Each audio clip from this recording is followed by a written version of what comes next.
Senator John Barrasso is a Republican from the state of Wyoming. He is kind enough to join me on a busy day there in Washington. And Senator, what do you think? This speech going to be okay?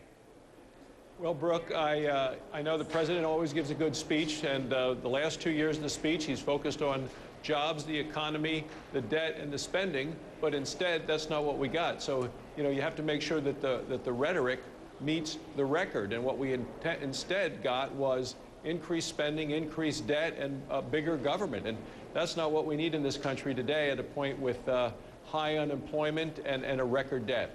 Well, we know that the president has been talking a whole lot about unity lately, saying we as a nation are running a race against the rest of the world, need to band together, especially our own leaders. Take a quick listen to what he said.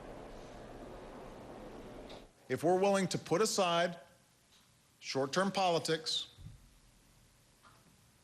if our objective is not simply winning elections, but winning the future,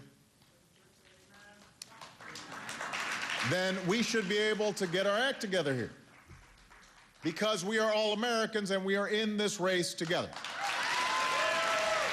So basically, I think what the president's saying there is it's crucial that we invest to compete with the rest of the world. He also talks about how it will help create jobs. So how about, say, since we did a little homework on your home state of Wyoming, is there wind energy? Do you think that's a worthwhile government investment? When they say the word investment, so often they mean spending.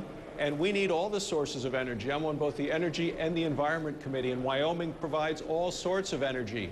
Wind, also oil, gas, coal, uranium for nuclear power. When the president says we need more nuclear power plants, I want to work with him on that. So you think it's important to trade, you think it's important to invest in wind energy for your state, for example? We need to make sure that it actually pays for what we're investing in, and that's why I worry about the word investing, because when the president says that so often, he means spending.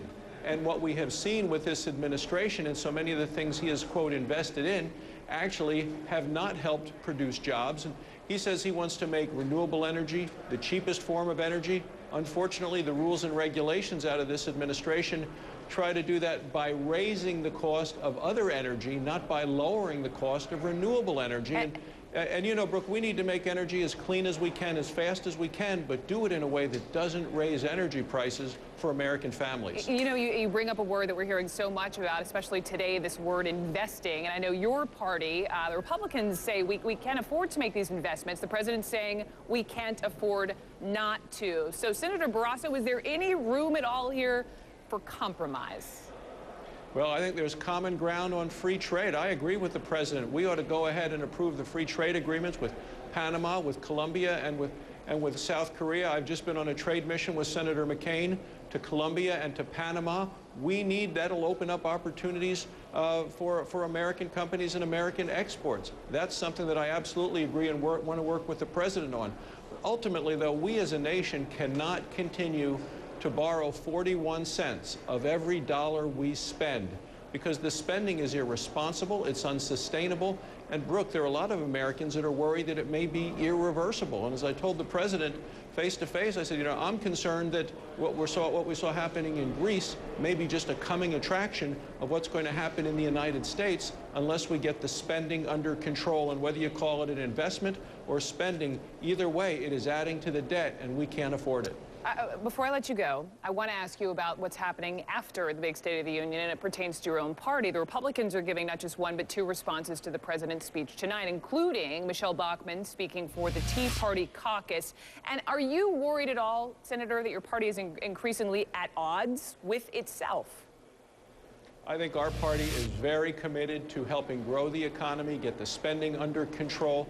We believe that the way to grow an economy and help create jobs is by making it easier and cheaper to create new jobs. And we do that by getting rid of a lot of government regulations, trying to deal with this massive debt. I admire the people on the Debt Commission who basically said a lot of this health care law is going to make matters worse. They said you shouldn't take this cuts in Medicare from our seniors to start a whole new government program. They said you ought to repeal the Class Act part of the health care law. They said that the health care law should have dealt with abusive lawsuits and all of those things, and yet I haven't seen anywhere where the president's going to address those tonight, and I hope he does actually embrace this commission. We will have to wait and see, sir. Senator John Barrasso, have you picked out your seat yet? I know where I'll be sitting. Thanks, Brooke. I'll be on the right side with the other Republicans. Got it. Senator John Barrasso, thank you so much. We'll all be watching the address tonight.